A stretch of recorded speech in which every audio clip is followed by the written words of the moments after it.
Welcome to Story Time. Today I'm going to read another of my favourite stories. Today's story is The Smartest Giant in Town. George was a giant, the scruffiest giant in town. He always wore the same old pair of old brown sandals and the same old patched up gown. I wish I wasn't the scruffiest giant in town, he said sadly. But one day, George noticed a new shop. It was full of smart clothes. So he bought a smart shirt, a smart pair of trousers, a smart belt, a smart stripy tie, some smart socks with diamonds on the side, and a pair of smart shiny shoes. Now I'm the smartest giant in town, he said proudly. George left his old clothes behind the shop. He was about to go home when he heard a sound.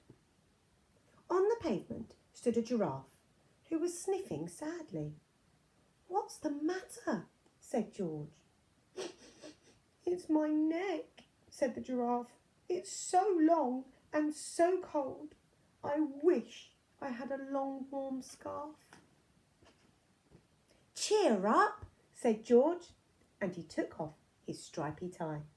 "It didn't match my socks anyway," he said, as he wound it round and round the giraffe's neck. It made a wonderful scarf. "Thank you," said the giraffe. As George strode towards home, he sang to himself, "My tie's a scarf for a cold giraffe, but look me up and down, I'm the smartest giant in town." George came to a river. On a boat stood a goat who was bleating loudly. "What's the matter?" asked George. "It's my sail," said the goat. "It blew away in a storm. I wish I had a strong new sail for my boat." "Cheer up," said George, and he took off his new white shirt. "It kept coming untucked anyway," he said, as he tied it to the mast of the goat's boat. It made a magnificent sail. "Thank you," said the goat.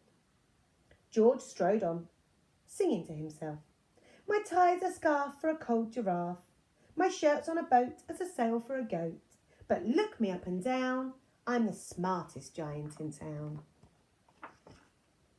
George came to a tiny ruined house. Beside the house stood a white mouse with lots of baby mice. They were all squeaking. "What's the matter?" asked George. "It's our house," squeaked the mother mouse. "It's burned down and now we have nowhere to live. I wish we had a nice new house."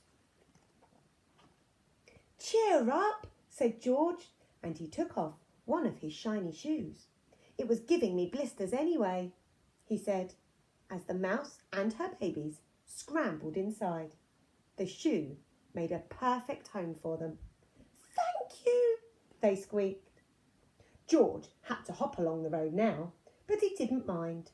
As he hopped, he sang to himself, "My tie's a scarf for a cold giraffe, my shirt's on a boat as a sail for a goat, my shoe is a house for a little white mouse, but look me up and down, I'm the smartest giant in town." George came to a campsite. Beside a tent stood a fox who was crying. "What's the matter?" asked George.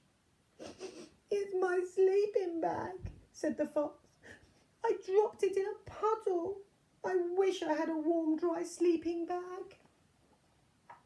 "Cheer up," said George, and he took off one of his socks with diamonds up the side. "It was tickling my toes anyway," he said, as the fox snuggled into it. It made a fine sleeping bag. "Thank you," said the fox.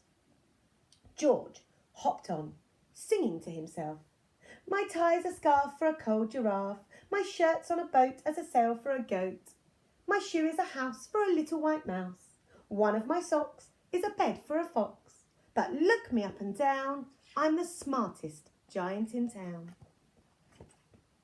George came to a big squelchy bog. Beside the bog stood a dog who was howling. "What's the matter?" asked George. "It's this bog," said the dog. "I need to get across, but I keep getting stuck in the mud. I wish there was a safe dry path." "Cheer up," said George, and he took off his smart new belt.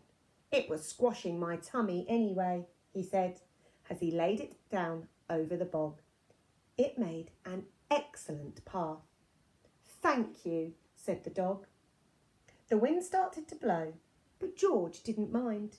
He hopped on, singing to himself.